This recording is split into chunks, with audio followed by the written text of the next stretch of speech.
The Great Depression happened for many reasons. One of the reasons is that the economy focused on two main industries, the automobile industry and the construction industry, instead of various ones. More industries were forming to diversify the economy. However, they lacked the experience to stop the decline of the economy. Another reason is the production rose, the workers' pay was being reduced. This led to the inability for consumers to buy products.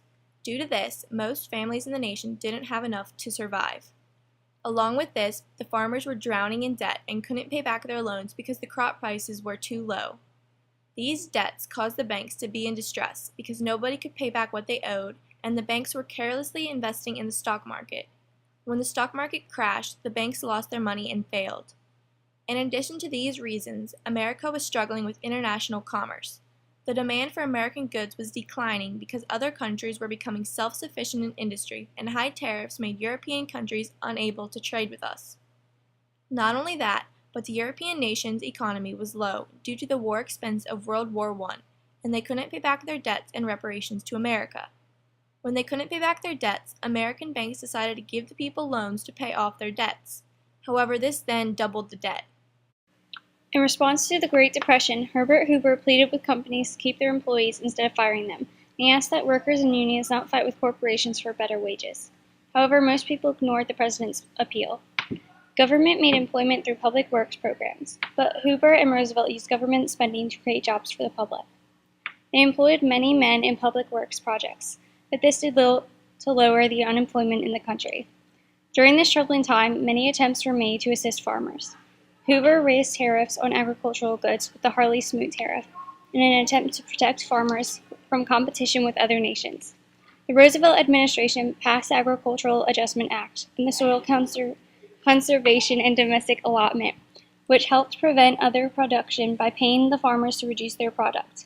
They also formed the Farm Security Administration to move farmers to better land and created the Rural Electrification Administration to give electric power to farmers for the first time. The government then attempted to make loans to banks and businesses through organizations such as the Reconstruction Finance Corporation, but they were mostly ineffective, especially after the election of Franklin Delano Roosevelt.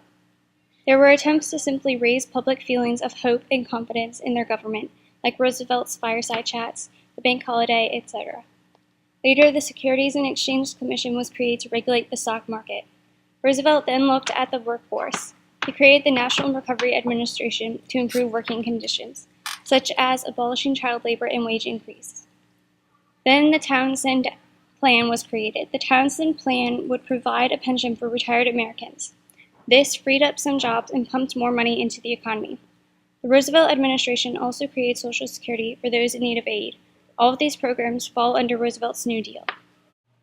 The New Deal was introduced by FDR in response to the Great Depression. Its three focal points were raising the economy, helping those under distress, and preventing another depression.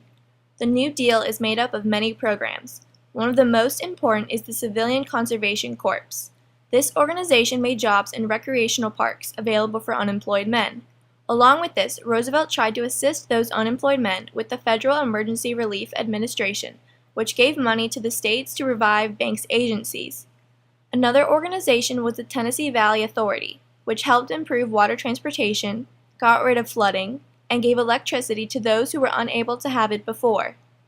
One of the ways Roosevelt solved the banking crisis was through the Emergency Banking Act.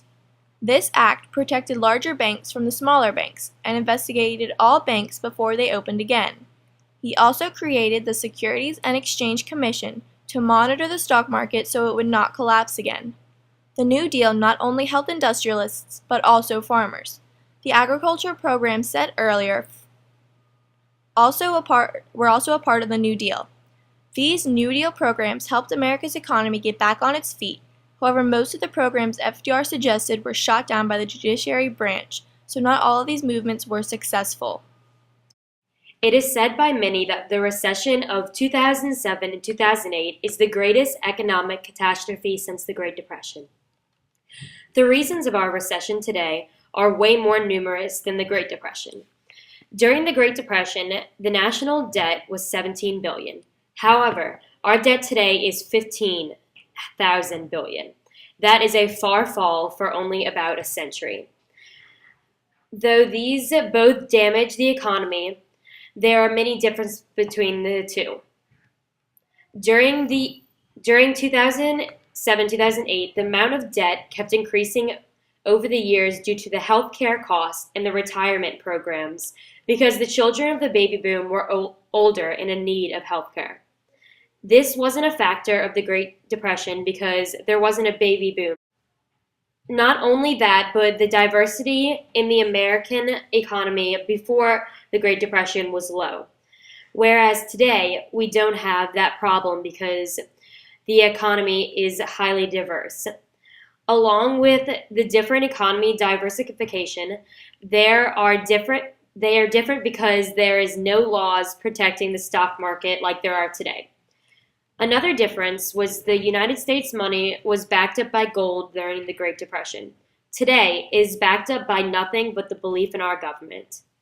Lastly, the reason of debts are different between the two. A small percent of our debt today is owed to foreign countries. However, in 1929, that was not the case. Instead, the United States was owed money to other nations. Other nations were indebted to us because of World War I. Though the reasons for the fall of the economy are different, there are still some things we have in common. The Great Depression and today's recession started with the interfering of the national government. In 1929, they raised interest rates fast to stop the sudden boom, but that caused citizens to not invest as much. President Hoover, the president at the time, put a new tariff called the Hawley-Smooth Act, which greatly hindered international trade.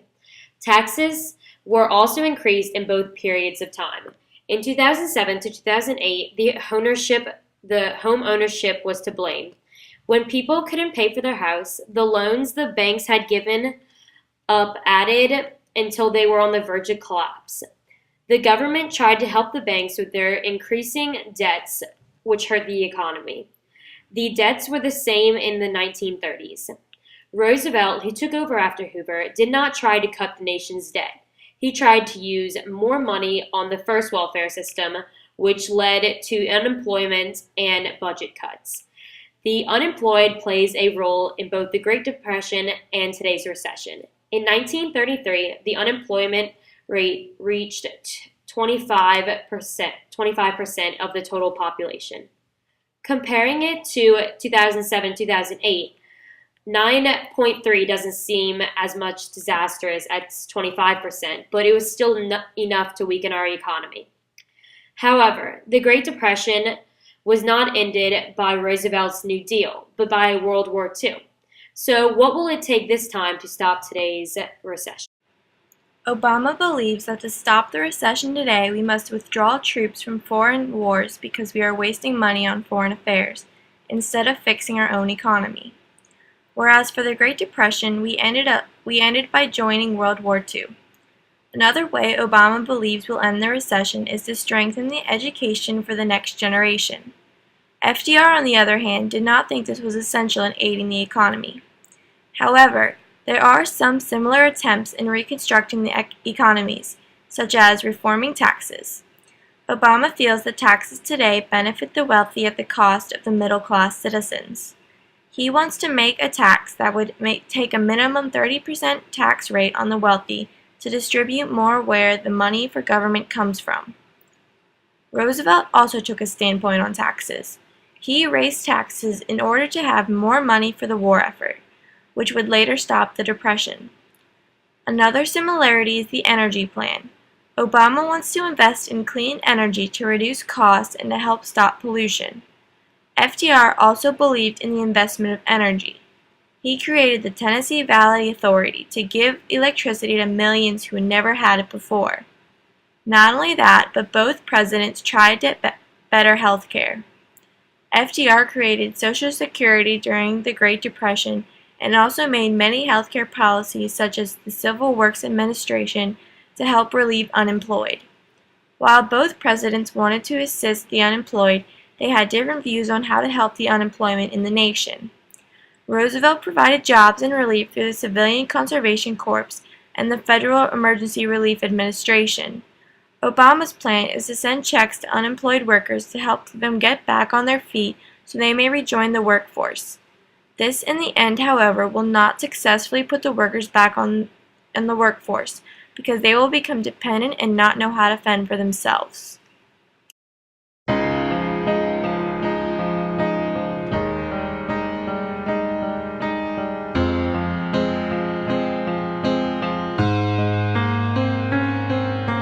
Dear Braden Town, you have been good to me. You kept your word and got me through these years. All I ask is that you'll be there when I return.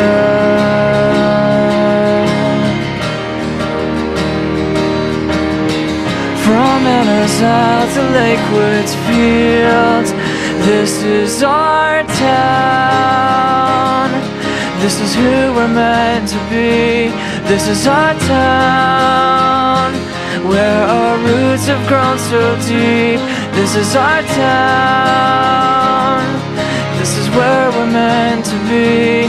This is our town. We'll keep coming back because dear Braden Town, as the city sleeps the night, you found us hiding out under parking garage lights. And you know you'll find us here when we return. This is our town! This is our town! This is our town! This is our town! This is our